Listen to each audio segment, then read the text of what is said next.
morning. Good evening. Good afternoon. We Were Born is in the motherfucking room. I am Jay Twan. I am Berlin. And we are We Were Born.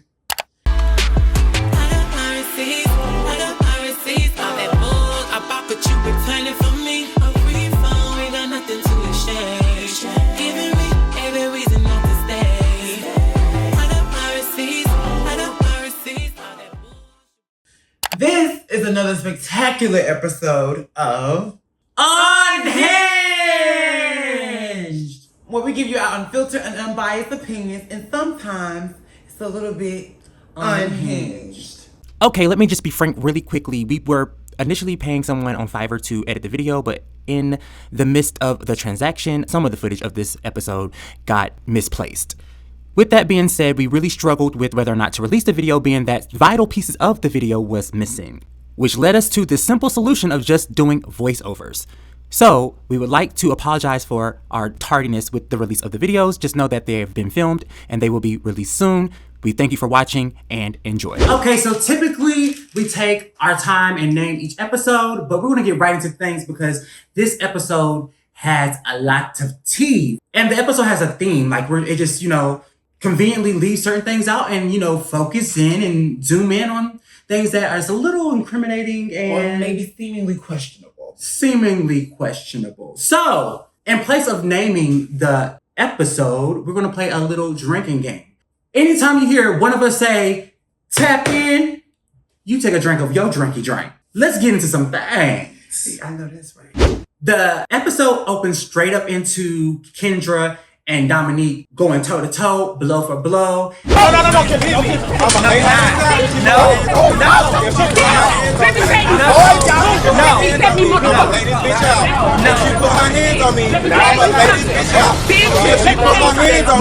I'ma lay this bitch out. Girl, stop!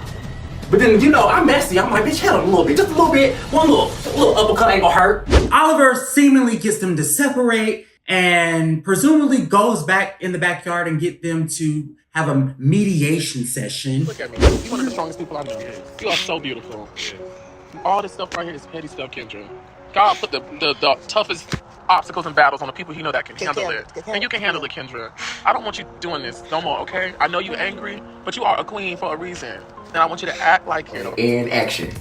Where he saves the day. And all is well in Chasing Reality universe. Well, I would like to add that the actual mediator of, that conversation between Dominique and Kendra was actually Jay Twan. He was really the main culprit and the main reason they actually got to a point where they were able to speak to each other and get to that point. You know what? I would like to tap in and say that people really don't have that perception of me that I can be kind or fix issues. Mm-hmm. People only have the perception that I'm in drama, which is true to an extent, to a degree. I am always in some drama, but I am very keen on also fixing shit. This is some behind the scenes tea. Mm-hmm. This episode has a clear, fourth wall being broken. Yes, so I'm just gonna be broken. Yeah, so I feel like it's only fair that we break the fourth wall and practically every scene. And tell the viewers. Tell the viewers how the show is produced. How it's produced, yeah. How did you produce that that mediation and them coming to the point of an apology? How did you produce it? Well, I tapped Dominique and I said, hey, Dominique, Kendra's not in a good space mentally. Could you please be gracious enough for me to have a conversation with her? And what did he say? He said no initially. Okay. And then what did you do after that? I said, Dominique, she's my real friend in real life and she'll listen to me. You have to trust me on this. Okay. And he said, you know what, Jatwan? If you can get her to calm down, then absolutely I'll have a conversation with her. And then right after that, what did you do? I went and tapped T.S. Lil Kendra and I said, T.S. Lil Kendra, she was in an uproar. She wasn't trying to hear me at all. Yeah. She said, I don't want to fuck with Dominique. I don't want to hear that shit. And I said, Kendra, please for me, sis. Please for me. And she said, you know what? You're right. I said, people don't normally get to see you make a mistake and then apologize for it. Mm-hmm. But I don't think people don't never get to see you react to something and then apologize for your reaction. You know what? You make a really, really good point. I think this was the first time actually on camera that we saw Kendra in real time have a moment and actually apologize right after. That's interesting. It shows the growth. It shows the production. Yes. So after Kendra and Dominique's mediation, Kendra sits down and she gets into more details about why she's been feeling a little bit more aggressive and why she's been a little bit out of herself. One of her close friends, who just happens to be trans, was brutally murdered. And it kind of got her feeling upset again, and she started to express herself. And she was really, really triggered. Oh, you mean tell me I got not that funeral to go to?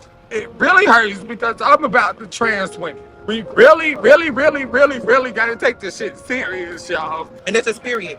So Kendra, Tony, Willa, and myself had a conversation about trans lives and trans issues and the adversity we face as trans people. And weren't you and Tonka also a part of that conversation? Yes. Now that you say that, I do recall Tonka and myself having a conversation amongst the ladies that we do experience transphobia too, because we are non-binary. And non-binary is under the umbrella of transness. And that a lot of times we experience not the same issues, but our issues are adjacent to your issues because of our identities and the way we present our and the gender fluidness. And the gender fluidness of it all. Unfortunately, that conversation got snip, not tapped. But you know what did make it? Tony saying something very profound. She said, white men are transphobic and violent towards trans women through legislation. This is true. And black men are violent towards trans women in the streets, physically and violently. You know, the white man, they're attacking us in legislation. And the black man is attacking us in the street. Yes, and this is a fact. And this is a fact. But you know, it got me to thinking. It's like, you know what? I know what it feels like to be around a group of people on camera. Yes, me too. That are violent and hostile and mean and rude, verbally and physically. And then also to experience, you know, that behind the scenes as well.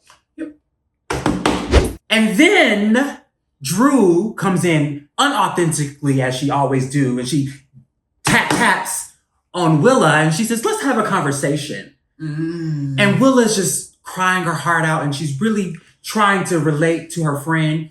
And her friend's just sitting there wiping her tears and not really giving anything sincere. Sister, I need to get me together. Hormones have been slapping me every which way. Work has been slapping me every which way. And remember I told you the last time you did my hair, I got a dog. And it's shitting all over my apartment. In the scene, she's saying it's because she's overworked. And in the green screen, she's saying it's because Lord rest her soul, D. Rashad has passed. And, what are your any thoughts about that? well, good luck to you, Willa, because the chances of you having an authentic friendship with Drew Pete Saturday is slim to none. I can't depend on you to be a friend when it gets tough. And the only time you can be a friend is when things are cool. Then what type of friendship do we really have?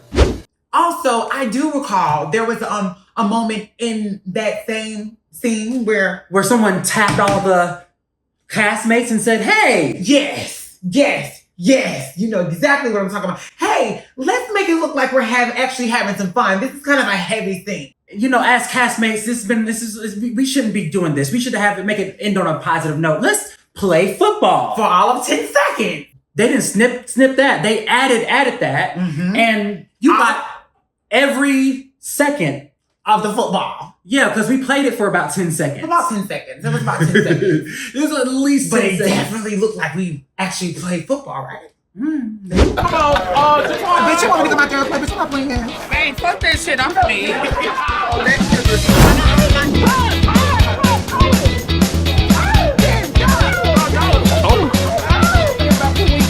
So this next scene is Jay house hunting with his man.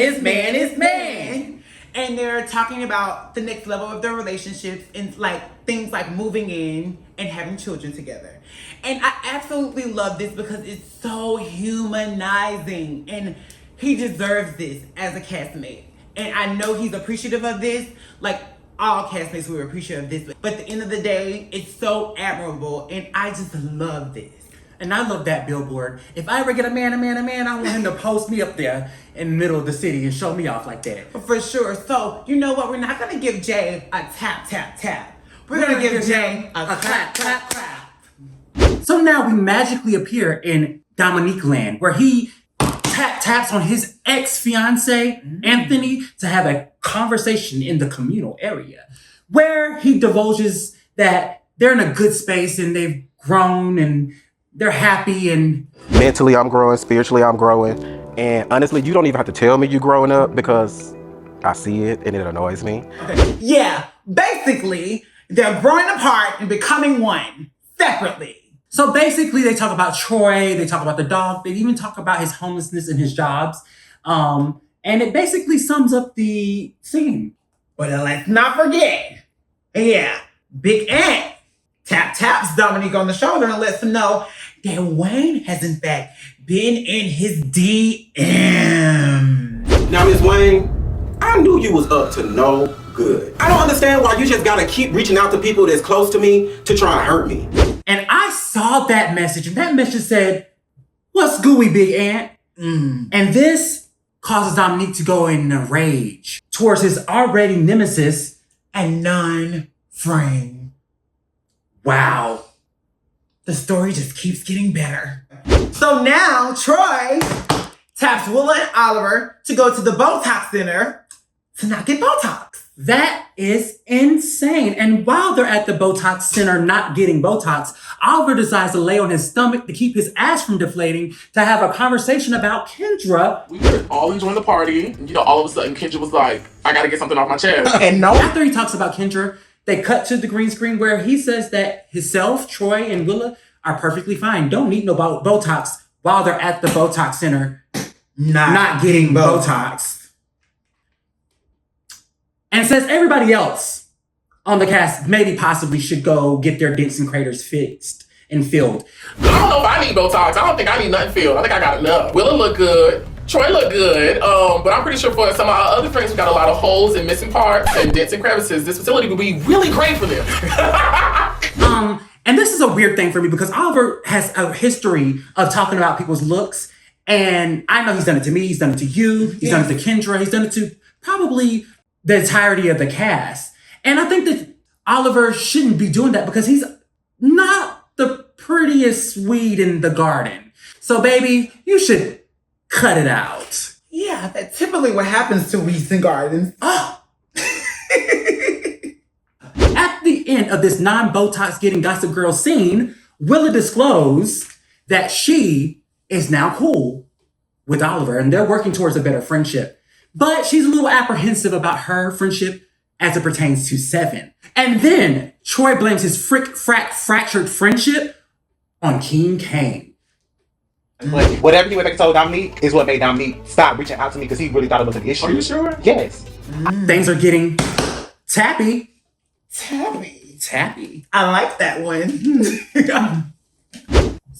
So now we are in Tonka world. And Tonka invites Oliver, J. Moore, and Rico down to the Vogue Center to boom cat and slam on their back. And guess they take this moment to tap on each other and go into the area, what you call it? The private space of the communal area. Yes. To have a conversation about Kendra's untimely exit. All right. Well, from what was told to me, Kendra is not going to be with us no more. Which is interesting because it's like, I wonder if they have these conversations and just worry directly to Kendra. Did they reach out? Did they talk to Kendra? From my understanding, nobody reached out to her and she didn't reach out to them. So it makes me wonder, is these friendships authentic, real, or produced? That sounds a bit tappy. I told you I like that one. Oh my goodness, you did. You used that so well. Yes. Now we're at the park with Wayne, Payne, and Rico, and they're having a conversation about life. And it's really, really good to see Wayne open up and talk about his life in such a detailed manner. I just want to say great job. And I'm happy that he's being showed in that light and being humanized. Yeah, it was so detailed and in-depth. I haven't been back home like I have to see my mom. And that right there, it breaks me down because now my mom is sick and my mom is going through it and I'm not there. I want to be there. And I haven't been there running behind someone else's career. My 2 kids, they're getting older. Like, they're my 2 kids, my blood kids. Like, I don't want to lose out on them chasing another dream. And it's just amazing. Yeah. I love that. They're really doing a good job at humanizing the cast. So now we get to our scene where we're in the studio. Born in the big life. This ain't no R&B hit, this that rap freak-ish. When he get this cat, come fast, make him leave quick. Now you got a leaking, gushy when it's weekend. Make him spin the block, we gon' want it every weekend. Dum dum dum dum. The scene opens up with us in the studio recording our newest single, Hardhead, which is available on all streaming platforms, so go listen to it right now. One thing that I feel like that wasn't really depicted the way it happened was how warm Tony, Tonka, and Seven's reception was upon arrival. And throughout the whole session, honestly, the whole session, they were very nice, very welcoming. There's a moment where it looks like we're playing the music and they're just kind of blankly staring at us. That isn't necessarily the truth. They were up twerking, they were dancing. We were having a great time, honestly. The reason why we have been so tapped in tonight on Unhinged is because that is a metaphor and a analogy for being clocked in or being produced in general. In every scene, there's a level of being tapped in, whether it be the first scene that we filmed at the cookout and we're all playing football, where our castmate was like, hey, let's play football, the balance is out. Or something fun. We gotta make this fun. Or going to the Botox Center, not getting Botox and talking about everybody else, just gossiping. You have to plan those things. And somebody say, hey, now talk about Kendra. It's a show. It's a reality show. So yes, it's labored in reality, but there's a level of production that has to happen regardless. Because it's entertainment. Because it's a show. Whatever you need, please. I need to go to the bathroom. What y'all can see, she didn't go to the bathroom. She walked next door to that studio and she grabs her phone. And what these cameras be showing is that these hoes like to produce their own storylines. That tap gave me action. Let's be very clear and let's be very transparent here. Let's be honest. In every scene that we've ever filmed, it has been self-produced. We call our families, we call our friends, we book the spaces. We supply the food, the drinks. If it's a group trip or a cast trip, we pay for it out of our pocket. The transportation, the hair and makeup, the styling is, you guessed it, self-produced. Very seldomly do we get beats or told what to say or told what to do. We just present to the producers, hey, this is what we would like to talk about. This is the scene that we would like to shoot. And they confirm or deny the scene. Yes. And I can't speak for other castmates, but that's been my experience throughout the whole duration of Chasing Reality. Yeah, mine too. It's an independent show, so the production is smaller. So we don't have 1,000 camera crew and people to just let things happen a little bit more organically. It has to be a little bit more planned out. Which is absolutely nothing wrong with that. Right. When we plan to shoot the thing, we plan to shoot us recording and then us having a moment with ourselves. Right. Within that time frame, that's when I was supposed to get the call. But production changed that. So in the time frame I was supposed to get the call, I had left my phone in the booth. Right. And Jatwan actually did tap me because he knew I was expecting a phone call to remind me to go get my phone. Right. Because this is supposed to happen in the scene. So the production definitely knew 100% that we were going to have a phone call conversation with your sugar daddy. The only thing is that he didn't want to be seen. He didn't want to be seen because not everyone knows that he's into trans women. And I respect that. The fact that he even wanted to do it was admirable to me because it was like, okay, you're doing this for me. And also I want to say that conversation was actually real because I got put on a speaker. That's why Seven's reaction in the actual scene was like that. Because she heard me speaking to my sugar daddy on the speaker. Right. And my thing is, if they viewed it to be a not sufficient storyline, why didn't they just say, hey, we don't want to do that? I don't think we want to use that. And if we are going to use it, we're going to have to use it in this way. Right. And I feel like maybe I would have been a little bit prepared for it, but I was choosing to show a part of myself of being a sugar baby. Right. No one really knows it but the close people in my life, because of me and Jay Twan both are pretty private with our life. We make our lives about the music. Right. Because we're artists. Even in that scene, I talk about my sugar daddy and having sugar daddy, but I also talk about how he's acting funny with me. And because he's acting funny with me or being distant or sometime in a way he hasn't been because he has ED, I literally had to, you know what? Put my big girl panties on and go get a 9 to 5 to work. Because my savings was dwindling. A recession is happening right before our eyes. And I had to do what I had to do. But that was completely cut out. Sarah got to talk about her name change. Tony got to talk about her career. And Tonka got to talk about being non-binary. And I expressed my gender and the things that I was going through in the scenes, as do you. And it just completely got cut out. And there was a scene where we sat down in the studio, we talked about our lives and stuff. And that also got cut out. So it feels like a little strange that everybody in this episode got a moment of being humanized. Yeah. And anything that was personal to us or that could paint us to be a little bit more relatable or more authentic in our journeys was taken out and left on the cutting room floor. And it's really hard to even express how hurtful that feels. Yeah, it just seemed like a ploy to make us seem like we were full of ourselves. Right. And for everything else that we ever bring up to be kind of discredited or looked at as a lie after this. Bitch.